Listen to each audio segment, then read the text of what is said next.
Do you want to keep your N8n workflows organized and easier to understand?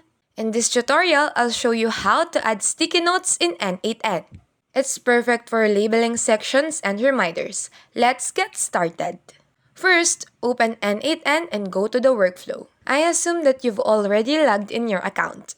Let's go to the dashboard. On this page, you have the options to either create a brand new or select an existing one. In my case, I want to open an existing workflow.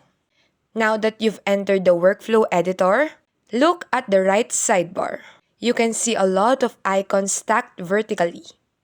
Specifically, want to focus on the paper icon. Clicking this paper icon will instantly add a sticky note to your editor. It's as simple as that. Your sticky notes can be customized to your liking. You can adjust and change the position of your sticky note by just simply pressing it. Now type on the text that you want to enter. Input the information or reminders crucial to your workflow. And that's it! You've successfully added sticky note in N8n. Keep automating, keep organizing, and thanks for watching.